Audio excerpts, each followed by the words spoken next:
Greetings from KL, my friends. We now think that every part of that system is involving glaucoma. Then it would make sense to try to preserve the system as much as possible. It's a great device. I love showing it to the trainees. Putting in, taking out is so much quicker. It's really streamlined the whole process. You do seem like you're enjoying yourself with that, playing around. Sounds really cool. It's a beautiful procedure to watch. It's very satisfying to see that you're treating the actual system itself. And I think that's the best way to treat glaucoma in these early cases.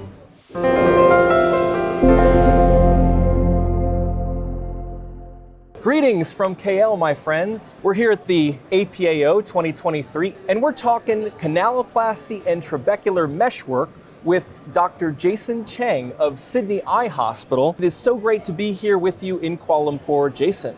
Yeah, no, thank you for speaking to me. Let's start off with some trabecular meshwork talk. Many think of it as the primary point of resistance in glaucoma. There's a lot of treatments out there looking to bypass or remove the trabecular meshwork tissue. How do you see the role of the TM as a therapeutic target in the treatment of glaucoma?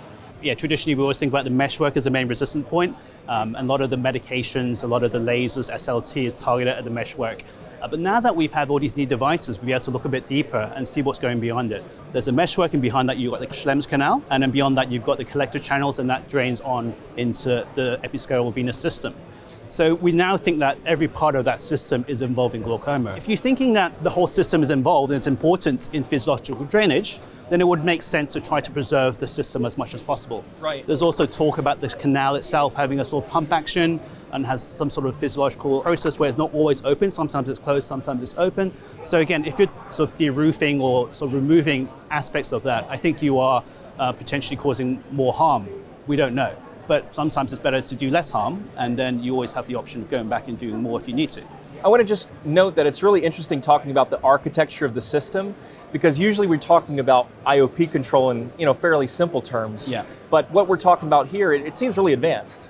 Yeah, definitely, yeah. So with more research coming out, we'll be able to do more imaging. With the devices we have now, the quality of the optics, we can see things that we could never see before. So we see these microperforations in the trabecular meshwork with the canaloplasty, which improves outflow. What's the mechanism of action at work here?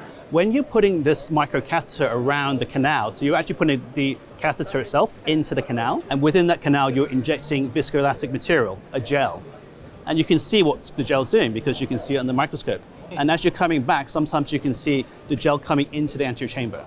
If there's a bit of pigment on the trabecular meshwork, you can see the pigment being pushed into the anterior chamber. So you're clearing it out for sure. You can see it happening. And in the same way you can see it coming forward, you can see the gel going backwards as well. So into the canal, into the episcleral, you can see the gel percolating. We call this a blanching effect. We see these red vessels, juicy vessels becoming white. And it's this kind of ring of whiteness around the limbal area. And you can see that happening as you're doing the process. So you know you're treating something. You're treating it downstream and upstream. That's surely going to open things up. You're rejuvenating the angle, the system physiologically, and you're preserving more tissue to help lower that eye pressure. Well, usually I'm used to talking about viscoelastic when it comes to the capsular bag. Yeah. So this is such a new and novel technique. Because the material is, we've been using it in the eye for a long time, so we know it's safe. As you're injecting the viscoelastic into the canal, that's done by your assistant. So your device itself is in the eye, and that's connected outside of the eye by your assistant, who's holding the device where the canister of viscoelastic is, and they're turning. And when they're turning, it makes a click. Right. So one click is one bolus of material being injected through that microcatheter. You're counting as you're drawing the device out of the canal. So I'll say 1, 2, 3, and the system will be clicking 1, 2, 3. So I'm controlling how much of this viscoelastic is being injected into the canal.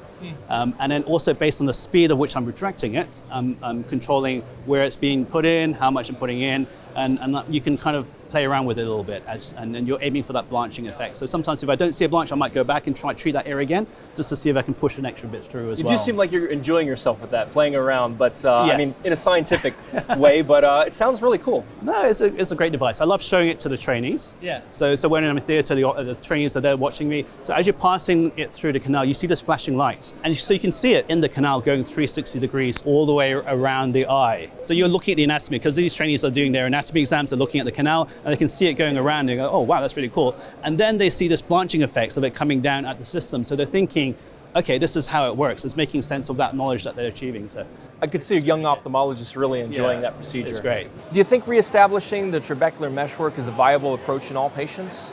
In patients who have on a lot of medication, who are not controlled, despite being on 3 or 4 drops, who don't respond to SLT, for example.